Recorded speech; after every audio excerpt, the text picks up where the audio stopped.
विचारधारा की लड़ाई में गुम हो रही मीडिया की पहचान। कोई समझौता नहीं, संतुलन के साथ खबरों के सफर की नई शुरुआत। खबरें जो आपको सीधे जोड़ती हैं हमसे, जिनका आपकी जिंदगी पर होता है सीधा असर। खबरों की वही तस्वीर,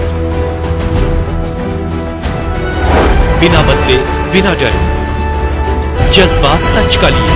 MV International School admission open for classes pre-nursery to 8.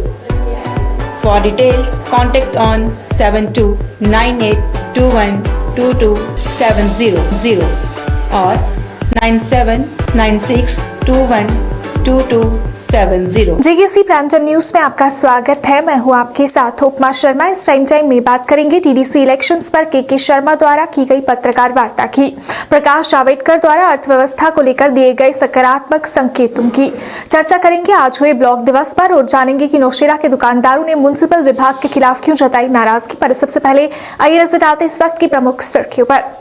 अब वेस्ट पाकिस्तानी रिफ्यूजी भी डीडीसी चुनाव में कर सकेंगे मतदान। महिलाओं के लिए 33% सीटें आरक्षित। 28 नवंबर से शुरू होंगे चुनाव। आज से आचार संहिता लागू।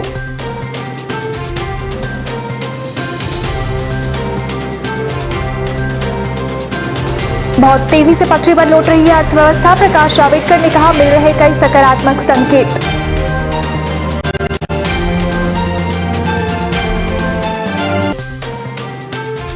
श्रीनगर के ककड़ीबाल डलगेट में लगी आग, करोड़ों का हुआ नुकसान।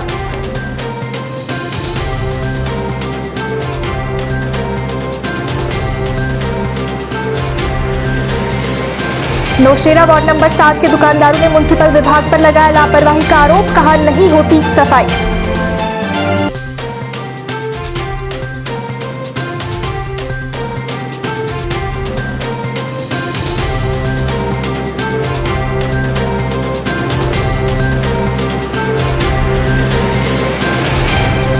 और राष्ट्रबान थिएटर द्वारा श्रीनगर में कार्यक्रम का आयोजन। जेकेसी संवाददाता फिरदौस इलाही को किया गया सम्मान।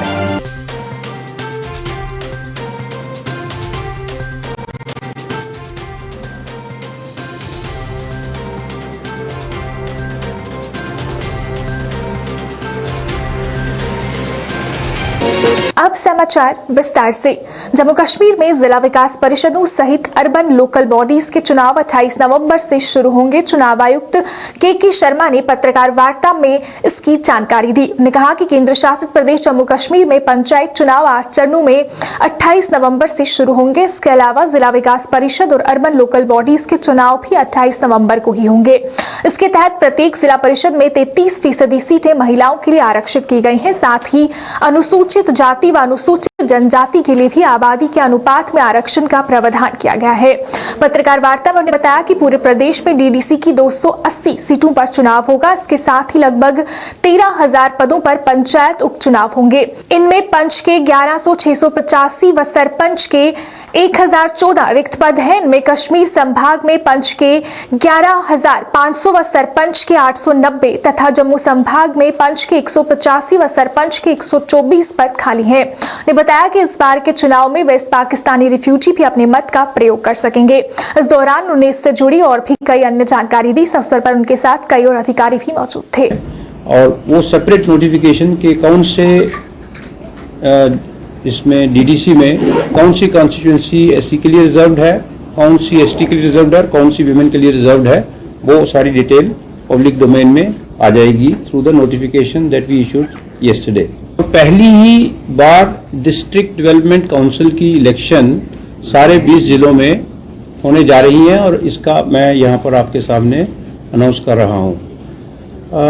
जैसा आपने अभी तक जाना होगा कि हर एक जिले में डिस्ट्रिक्ट डेवलपमेंट काउंसिल की 14 कॉन्स्टिट्यूंसीज रहेंगी और ये क्योंकि इलेक्शन पहली बार हो रही है तो ये 20 जिलों में 14 कॉन्स्टिट्यूंसीज को लेके 280 डिस्ट्रिक्ट डेवलपमेंट काउंसिल की जो कॉन्स्टिट्यूंसीज बनती हैं उनकी इलेक्शन होगी। इसकी डिलिमिटेशन करी जा चुकी है, वो पहले भी आपको मालूम है और उसका समाचार पत्रों में और मीडिया में ऑलरेडी कवरिंग हुई है। रिजर्वेशन SCs के लिए, STs के लिए और विमेन के लिए ये इसमें होनी थी। ये कल हमने फाइनलाइज करके कल नोटिफिकेशन निकाली है, वो आज अखबारों में दी जा चुकी है। और वो सेपरेट नोटिफिकेशन के कौन से इसमें DDC में कौन सी कॉन्स्टिट्यूंसी SC के लिए रिजर्व्ड है, कौन सी ST के लिए रिजर्व्ड है, कौन सी विमेन के लिए रिजर्व्ड है, वो सारी डिटेल पब्लिक डोमेन में आ जाएगी थ्रू द नोटिफिकेशन। दैट सारे जम्मू कश्मीर में कोई व्यक्ति, कोई भी सिटीजन जो पहले इलेक्टोरल रोल में किसी कारण से नहीं अपने आप को ला पाया, इसमें कुछ लोग हमारे रेफ्यूजी थे जो कि मेन पार्लियामेंट इलेक्शन में पार्टिसिपेट करते थे लोकसभा में, लेकिन स्टेट की इलेक्शन में पार्टिसिपेट नहीं करते थे। अब ये केंद्र शासित प्रदेश बनने के बाद में और डोमिसाइल सर्टिफिकेट जब आ गया है, उनकी पूरी इंटाइटलमेंट जो डेफिनेशन है रिप्रेजेंटेशन ऑफ पीपल एक्ट में ऑर्डिनरी रेजिडेंट की, वो सब इलेक्टर बन सकते हैं। तो मैं आपके जरिए से ये भी कहना चाहूँगा कि अगर जम्मू कश्मीर में एलिजिबल कोई ऐसे इलेक्टर्स हैं जिनके नाम इलेक्टोरल रोल में नहीं है, वो अपने आप को इलेक्टोरल रोल में जल्दी से जल्दी लास्ट डेट होने से पहले अपने आप को जोड़ लें। प्रधानमंत्री नरेंद्र मोदी की अध्यक्षता में बुधवार को केंद्रीय मंत्रिमंडल की बैठक हुई। इस बैठक में कई समझौते हुए और देश की मौजूदा आर्थिक हालात के बारे में चर्चा हुई। केंद्रीय मंत्री प्रकाश जावड़ेकर ने कैबिनेट की बैठक के बाद एक प्रेस कॉन्फ्रेंस में बैठक में लिए गए फैसलों के बारे में जानकारी दी। उन्होंने बताया कि बैठक में लुहरी हाइड्रो प्रोजेक्ट की अनुमति मिली है, साथ ही 3 समझौते और एक एग्रीमेंट हुआ।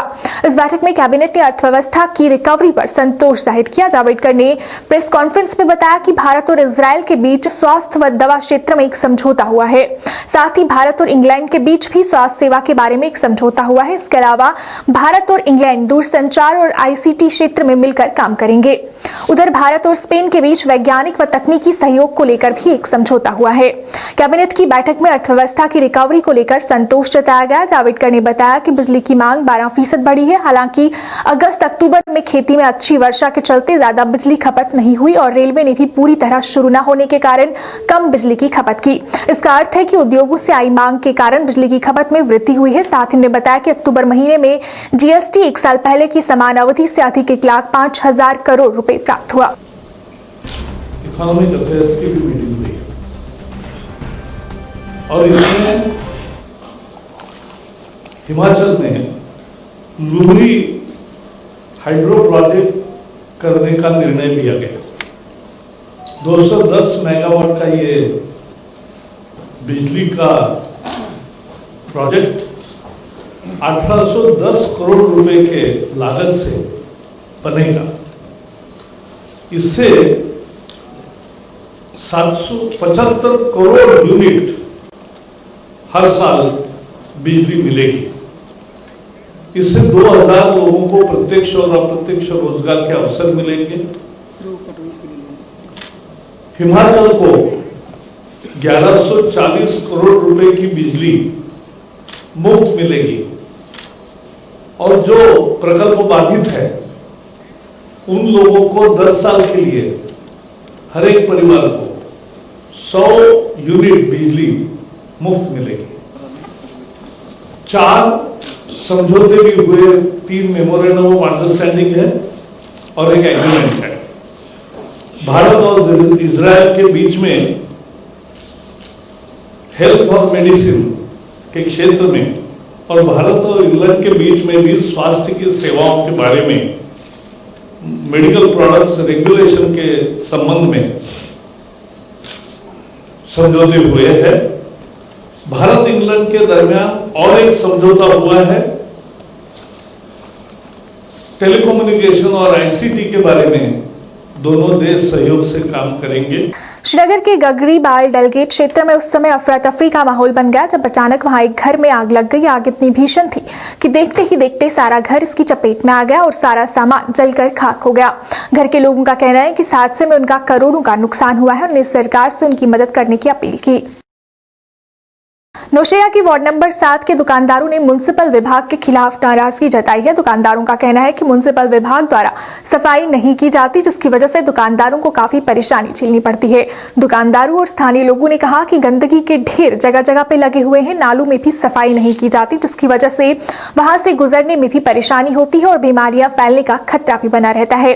ने कहा कि कई बार इसकी शिकायत भी की गई, पर अभी तक उनकी समस्या की तरफ किसी ने ध्यान नहीं दिया। लोगों ने प्रशासन से इस ओर ध्यान देने की अपील की। मेरा नाम विजय कुमार गुप्ता है। मैं वार्ड नंबर 7 का रहने वाला हूं और यहाँ इस वार्ड की कंडीशन जो है, नालियों की कंडीशन जो है बहुत खराब है। यहाँ जमींदार आते नहीं काम करने के लिए और बिल्कुल यानी इतनी बदबू है कि आदमी बैठ भी नहीं सकता और ना ही यहाँ कुछ और बीमारियों फैलने का खतरा है।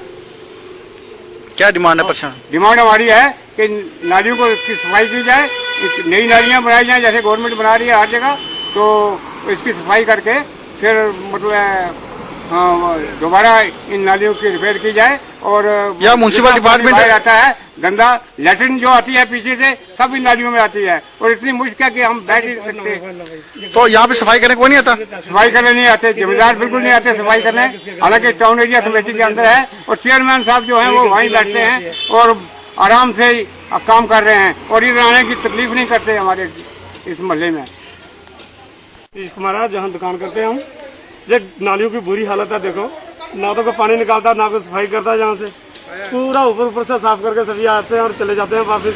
तो नीचे पूरी गंदगी इकट्ठी हुई है, ना तो यहाँ बैठा जाता है। सुबह दुकानें खोलते हैं और इतना गंदगी होती है, बाहर पड़ी होती है दुकानों के, बाहर की दुकान खोलने को दिल नहीं करता। तो बाकी रहा सवाल जो जितने भी आप म्युनिसिपलिटी वाले कहते हैं कि हमने पैसे दिए हैं बाथरूम के लिए, फ्लैश के लिए, किसकी बनी है? जहाँ तो लोगों ने पाइपें पूरी नालियों में डाली हुई है, तो नाली में बदबू तो होगी। जहाँ तो इन लोगों के गटर बनवाओ, नहीं तो कोई इनका करो सिस्टम। कितनी देर कहें तो दुकानें बंद कर दें और क्या करें। कितनी देर पहली प्रॉब्लम आप चल रही है? जब प्रॉब्लम चलते हुए तो साल हो रहा कम से कम। यहाँ पे किसी ने सुनवाई नहीं की आपकी? कहा भी नहीं किसी ने पूछा भी नहीं। अच्छा, अब क्या डिमांड आप लोगों की है? अब डिमांड चाहिए कम से कम सफाई तो होनी चाहिए। गटर तो जब बन नहीं सकते, ना ही लोग जब बना सकते हैं, गरीब लोग हैं यहाँ के। म्युनिसिपलिटी ने जो पैसा दिया था वो कहीं और एडजस्ट हो गया था। राष्ट्रीय बाण थिएटर द्वारा श्रीनगर में कार्यक्रम का आयोजन किया गया। इसमें इस परंपरा का प्रदर्शन किया गया, जिसे खूब पसंद किया गया। इस दौरान कई क्षेत्रों में बेहतर काम करने वाले लोगों को सम्मानित भी किया गया, जिसके तहत जेकेसी के संवाददाता फिरदौस इलाही को भी सम्मानित किया गया। इस बारे में मैं शुरू करता हूँ कि यहाँ कश्मीर में तकरीबन बहुत देर से जमूद सा बना हुआ है। इस जमूद को दूर करने के लिए हमने बांड पत्थर, ये जो बांड पत्थर है, ये हंसाने और तंज़-ओ-मिज़ाह का बेहतरीन प्रोग्राम है। आज हमने department of culture, ministry of culture, government of India की तरफ इमदाद से ये यहाँ पर ये एक प्रोडक्शन तैयार की है। ये ट्रेडिशनल पत्थर, इसका नाम है आर्मी पत्थर। इसको आप स्टेज करने के लिए यहाँ पर आए हैं टैगोर हॉल में। तो हम इसके ज़रिए अपने कल्चर के बारे में सारा मतलब दिखाते हैं, क्योंकि जो पुराने हमने भूले हैं चीज़ें, जैसा हल है, जैसा कश्मीरी प्याले हैं, कश्मीरी चकला है, कश्मीरी वो वागू जिसको वो चटाई बोलते हैं वो है। इसी तरह और सारी मतलब पोशाक के बारे में, पोशाक भी हमने अपने कल्चर के मुताबिक, रवायत के मुताबिक आर्ट्सों को दिया हुआ है। वक़्त की नज़ाकत देखकर उस वक़्त लोगों में बोलता था, लोग बड़े पसंद करते थे इसको। तो हम उम्मीद करते हैं कि हम अपने कल्चर को ज़िंदा रखने के लिए बांड पत्थर ज़िंदा रखेंगे। डिप्टी कमिश्नर अनंतनाग कुलदीप कृष्ण सिद्धा ने डाक बंगला अनंतनाग में चुनावी प्रशिक्षण कार्यक्रम को शुरू किया और जिला विकास परिषद चुनाव की तैयारियों के बारे में प्रतिनियुक्ति चुनाव कर्मचारियों से प्रतिक्रिया मांगी। अनंतनाग में 14 डीडीसी निर्वाचन क्षेत्र हैं और आज मास्टर ट्रेनरों ने चुनाव कर्मचारियों को प्रशिक्षण दिया। प्रशिक्षण के कई दौर अगले कुछ दिनों में आयोजित किए जाएंगे। होगा वो इलेक्शन कमीशन, वो स्टेट इलेक्शन कमिश्नर साहब या सीओ साहब के ऑफिस से ही डेट्स अनाउंस हो जाएंगे। पर हमारा जो ड्यूटी है, हमारा फर्ज जो है एक रेडीनेस मोड में रहना ना, तो उसी हवाले से आज हमने ट्रेनिंग का एक शेड्यूल रखा है फॉर आरओज आरओज। उसके हवाले से जितने भी बाकी जो नोडल ऑफिसर्स हैं उनके लिए भी एक ट्रेनिंग प्रोग्राम रखा है कि किस तरह से वो लोग अपनी ड्यूटीज अंजाम देंगे इलेक्शन के हवाले से, क्योंकि इलेक्शंस जो पंचायत और डीडीसी वाले भी हैं, अर्बन लोकल बॉडीज वाले भी हैं, तो जब भी अनाउंस होंगी उसके लिए हमें रेडी मोड में रहना है। प्लस दूसरी जो चीज़ मैंने कही कि हमें इस इलेक्शन में 2-3 चैलेंजेस रहेंगे, एक तो थोड़ा मौसम के हवाले से भी और दूसरा जो हमारे कोविड के हवाले से भी, तो उस लिहाज से हमने सबको सेंसिटाइज किया गया और मुझे उम्मीद है कि एज ए टीम जो हमारे डिस्ट्रिक्ट अनंतनाग है we will come out with success. आज हमने 4 कुछ जो 50% ऑफ द स्टाफ है, पहले 4 फेजेस वाले वो बुलाए हैं। 4 फेजेस वाले आफ्टरनून में भी होंगे, उसके बाद आगे का भी राउंड चलेगा। जिस तरह से जो डेट्स अनाउंस हो जाएंगी उस हिसाब से भी वी विल हैव मोर जो है पॉइंटेड और ओरिएंटेड जो और ट्रेनिंग प्रोग्राम्स रहेंगी। उसके बाद जब इलेक्शन अनाउंस होंगे फिर जो प्रिजाइडिंग ऑफिसर्स हैं या पोलिंग स्टाफ है उनकी भी ट्रेनिंग होगी। पुंछ मंडी में ब्लॉक दिवस के तहत कार्यक्रम का आयोजन किया गया। इसमें जिला विकास आयुक्त पुंछ राहुल यादव, एसएसपी रमेश अंग्राल सहित कई और प्रशासन के अधिकारी मौजूद थे। इस मौके पर क्षेत्र के लोगों ने अधिकारियों को अपनी परेशानी और मांगों से अवगत करवाया। अधिकारियों ने उनकी समस्याओं को ध्यान से सुना और उन्हें हल करने का आश्वासन दिया।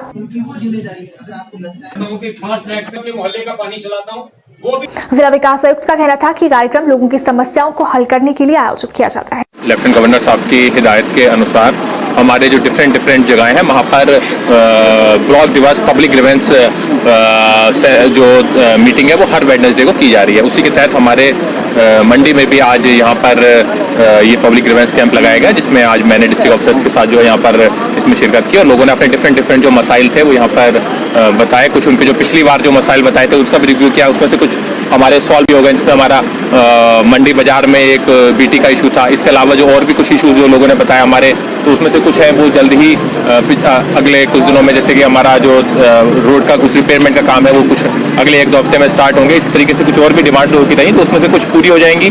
कुछ जो है ऐसी डिमांड है जो कि हम भी लॉन्ग टर्म प्रोजेक्शन की है, जिसमें हम भी लॉन्ग टर्म प्रोजेक्शन के लिए उनको लेंगे ताकि उनको भी पूरा किया जा सके। गवर्नमेंट की तरफ से ये कोशिश है कि इन कैंपों की मदद से जो जितने भी जो लोगों की मुसीबतें हैं उनको अगर किसी को कोई ग्रीवेंस है उसको जल्द से जल्द उसको। सुरनकोट में आज ब्लॉक दिवस का आयोजन किया गया, जिसमें कई लोगों ने भाग लिया। पोथा लोअर सुरनकोट के सरपंच का कहना था कि सरकार द्वारा हर हफ्ते ब्लॉक दिवस का आयोजन किया जाता है, पर जमीनी सतह पर कोई विकास नहीं हो रहा और न ही किसी योजना को अमली जामा पहनाया जाता है।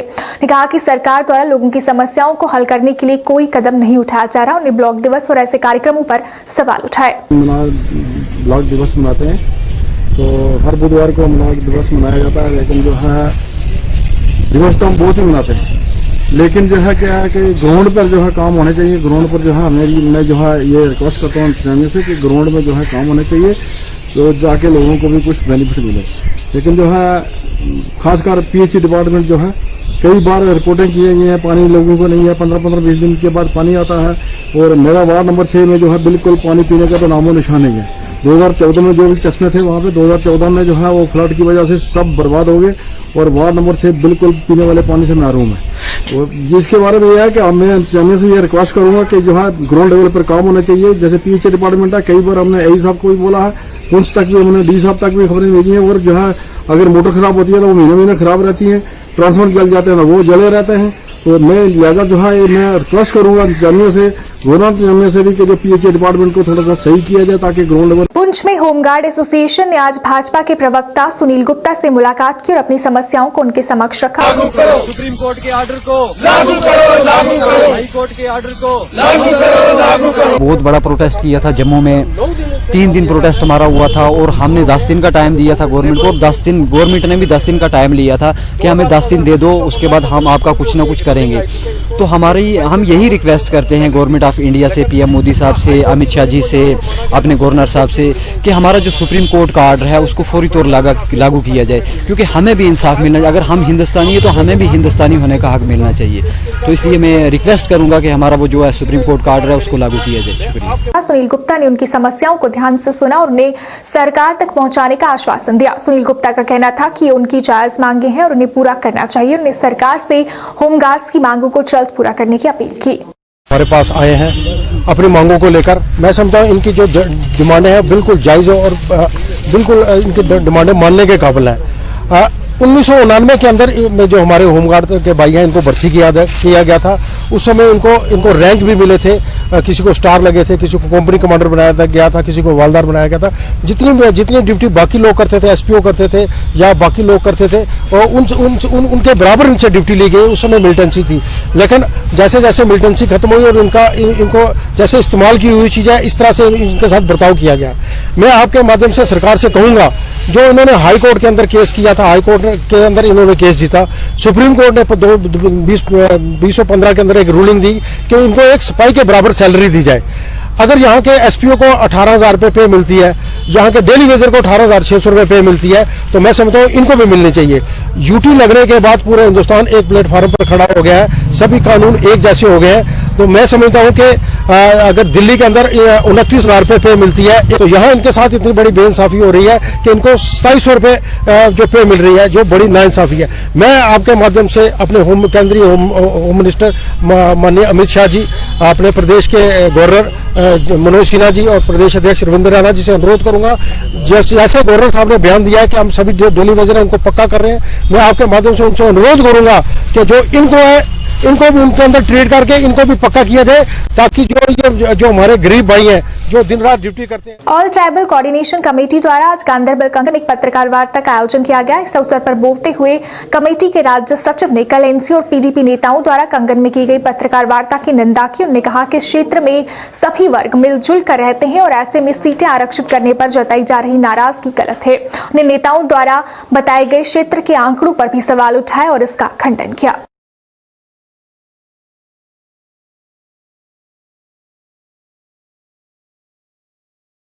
पिछले 70 साल में जम्मू कश्मीर में हम स्ट्रगल कर चुके हैं, हम गवर्नमेंट से डिमांड कर चुके हैं। जम्मू कश्मीर की गवर्नमेंट ने हमें पॉलिटिकल रिजर्वेशन नहीं दिया, जो कि अभी काउंसिल के इलेक्शन आ रहे हैं, उसके लिए हमारी सीटें रिजर्व हो गई हैं।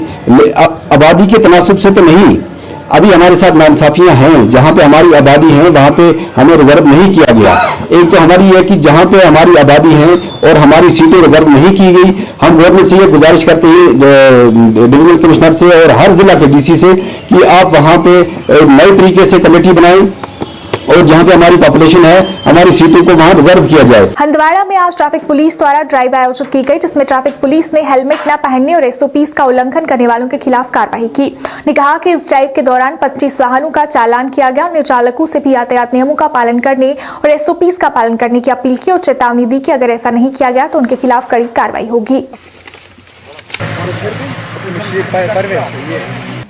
ड्राइव चल रहा है, ये एक्सेस फेयर के खिलाफ चल रहा है और इसके अलावा हम इनको एसओपीज पर भी बोल रहे हैं कि इन पर अमल करो, और एक्सेस फेयर जो है किराया ज़्यादा लेते हैं, इन पर हमने चालान आज एक्सेस फेयर में, और मोटरसाइकिलों को ट्रिपल राइडिंग है, विदाउट हेलमेट है, इन पर भी हम चालान कर रहे हैं आज। जो इनसे बात भी कर रहे हैं, जो एजेंट साहब इनके भी हैं, जो सुमो स्टैंड के हैं, बस स्टैंड के भी हम जैसी बात कर रहे हैं, और हम इनको चालान भी हम इसमें सेटर इनको नहीं करते हैं, और हर वक्त हम इनको बोल रहे हैं कि जो किराया 30% के हिसाब से हैं आप वही ले, और लॉकडाउन का खास ख्याल रखें, एसएसपी का ख्याल रखा जाए, और जो एक्सेस फेयर लेते हैं, एक्सेस पैसेंजर उठाते हैं, उनको हम खिलाफ। श्रीनगर में हॉट मिक्स प्लांट मालिकों ने आज अपने बकाया भुगतान को तत्काल जारी करने की मांग की। उन्होंने आरोप लगाया कि सरकार ने करोड़ों रुपए के उनके भुगतान को रोक दिया है, जिससे उन्हें काफी परेशानियों का सामना करना पड़ रहा है।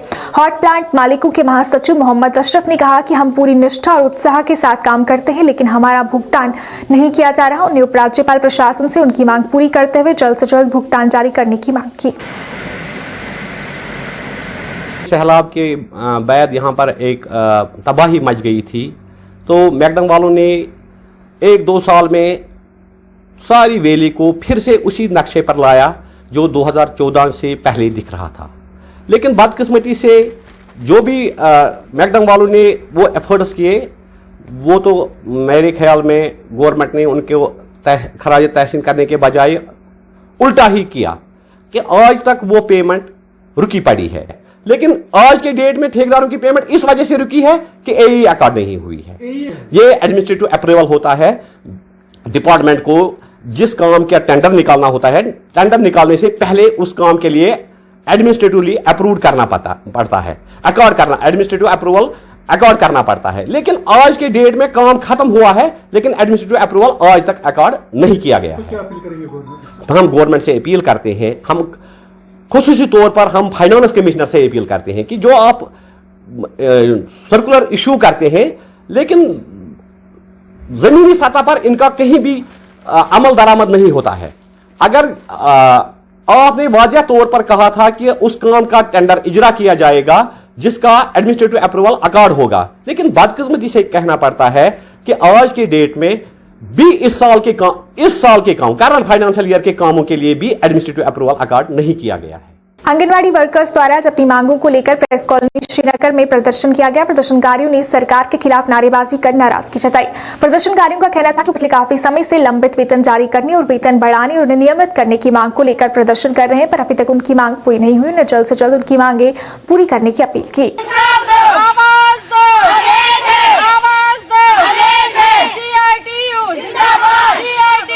है मकसद यही कि हमें मंथली बेसिस पर ऑनरेरियम वागुजार किया जाए और पिछला हमारा 8 महीने से पेंडिंग ऑनरेरियम है और हमारी हेल्पर टू सुपरवाइजर्स उनको पिछले जब से यूटी हो गया है उनका ऑनरेरियम बिल्कुल किसी बेवजह उनका ऑनरेरियम बंद किया गया है।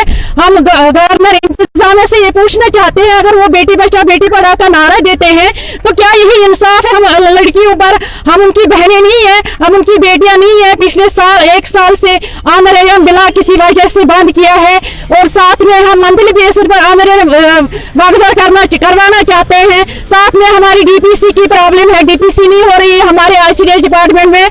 पता नहीं कि अगर हर डिपार्टमेंट डीपीसी हो रही है हर साल, क्यों डिपार्टमेंट पेंडिंग रखता है डीपीसी? हमारी ग्रेजुएट पोस्ट ग्रेजुएट लड़कियां वेट कर रही है कि पिछले 10 सालों से 15 सालों के कि हमें इंसाफ मिला जाए, लेकिन हमें बिल्कुल भी मिनिमम वेज हमें 4000 रुपए सेंटर की तरफ से दे रहे हैं, वो भी टाइम पर नहीं मिलता है। आपकी वसातत से गवर्नर इंतजामिया तक ये बात पहुंचाना चाहते हैं, मंथली बेसिस पर हमारा ऑनरेरियम वागुजार किया जाए और हमें इंसाफ मिलना चाहिए। दक्षिण कश्मीर के शोपियां से आए एक परिवार ने श्रीनगर में एक व्यक्ति के शव के साथ प्रदर्शन किया। मृतक की हरमाइन गांव में भूमि अधिग्रहण अभियान के दौरान कल मृत्यु हो गई थी। परिवार ने आरोप लगाया कि इस मृतक की मौत दिल का दौरा पड़ने से नहीं हुई बल्कि कुछ लोगों द्वारा की गई मारपीट के चलते हुई थी। उन्होंने प्रदर्शन के दौरान इंसाफ देने की मांग की।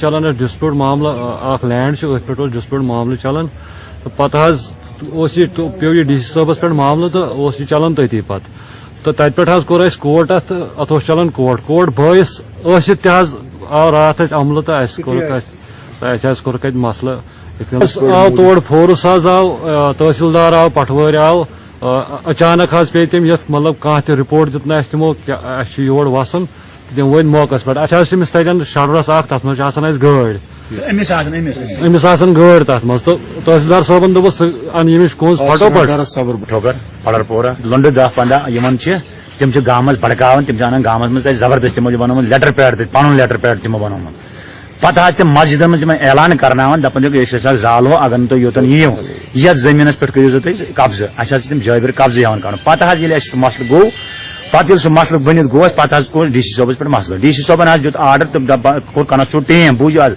तम कोर टीम कनस्टिट्यूट पे टीम तोत वोत कोर तम एसडीएमस पे एसडीएम साहब गई तमिस कागज रिपोर्ट मे रटन तो यपर सूझमो ब्या टीम हु रिपोर्ट मे रटन यपर सूझमो ब्या टीम एसडीएम साहब रिपोर्ट दुतमुत सो रिपोर्ट मे रटन पे सूझमो तम पे रिपोर्ट। नेशनल कॉन्फ्रेंस नेता अब्दुल सलीम की 8वीं बरसी पर अनंतनाग में एनसी द्वारा एक कार्यक्रम का आयोजन किया गया। इस दौरान उन्हें श्रद्धांजलि अर्पित की गई और उनके द्वारा पार्टी को दिए योगदान और लोगों के लिए उनके द्वारा किए गए काम को याद किया गया।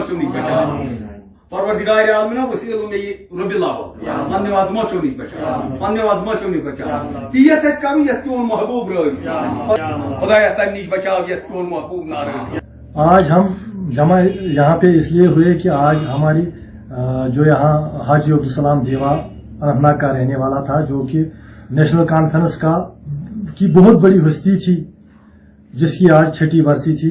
इसीलिए हमने अपनी कॉन्स्टिट्यूंसी के अहदेदारान यहाँ पे बुलाए, उनके साथ बात की यहाँ पे, और देवा साहब के जो कारनामे थे उनके साथ भी उनके ऊपर भी बात की और अपनी जो तंजीम का जो आगे लाहे अमल है उस लाहे अमल पे भी बात की। खाली हमने अहदेदारान बुलाए थे इसलिए कि कोविड का मसला जो है भीड़ हमने नहीं बुलाई थी। हमने खाली अहदेदार जो हमारे डेफ प्रेसिडेंट है, हल्के प्रेसिडेंट है, वार्ड प्रेसिडेंट है, खाली हमने उन्हीं को बुलाया था, उन्हीं के साथ बात किया यहाँ पे। और यहाँ पे हमने 6ठी बरसी हाजी देवा साहब की मनाई है आज। रियासी में एक बार फिर जल शक्ति विभाग के स्थायी कर्मचारियों ने अपनी मांग को लेकर सड़कों पर उतरे और रैली निकाली, जिसमें काफी संख्या में विभाग के कर्मचारियों ने इस रैली में हिस्सा लिया। इस दौरान उन्होंने पूर्व मंत्री और विधायक अजय नंदा के निवास का घेराव करने का प्रयास किया, लेकिन उन्हें पुलिस द्वारा रास्ते पर ही रोक दिया गया। प्रदर्शनकारियों का कहना था कि अगर उनकी मांगे पूरी नहीं हुई तो वो दोबारा इसकी कोशिश करेंगे।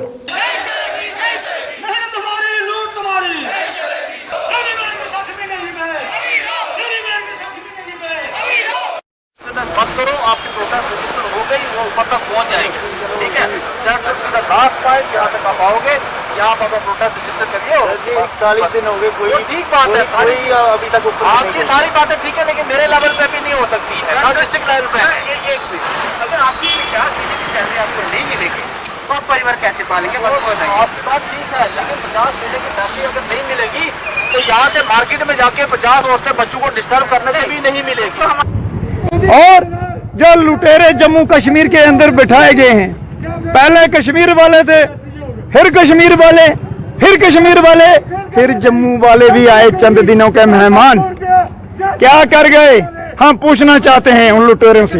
57,402 आदमी बायोमेट्रिक हुआ ऑल डिपार्टमेंट का, 1,60,000 आदमी कहां से आया? क्या आज हमको लूट रहे हैं, मोदी जी को लूट रहे, सिन्हा साहब को लूट रहे, जहाँ अपने परिवार तो नहीं कहीं लगा दिए पूरे मंत्रियों ने पीएचई के अंदर में। डेली वेजेस ना रुका है, ना झुका है, ना टूटा है। डेली वेजेस की जो नीति रही है, जो 30 वर्षों के उपरांत में नहीं हुआ, वो डेली वेजर करके दिखाएगा। डेली वेजेस अपने हक हकूक, अपने इंसाफ, अपनी पैरवी खुद कर रहा है। हमने किसी के कांधे के ऊपर बंदूक नहीं रखी है। अगर सरकार चाहती है, हमारा आंदोलन चल रहा है, हमारे साथ बहुत प्रमुख लोग हैं, हमारे साथ राष्ट्रवादी लोग खड़े हैं, हम राष्ट्रवादी हैं। जिस आदमी को 60 महीने का वेतन लेना है, वो देश के लिए काम कर रहा है, देश के प्रति काम कर रहा है, देश की जनता को पानी पिला रहा है, इससे बड़ा राष्ट्रभक्त कौन हो सकता है? आइए अब चलते नजर डालते हैं आज के मौसम और तापमान पर।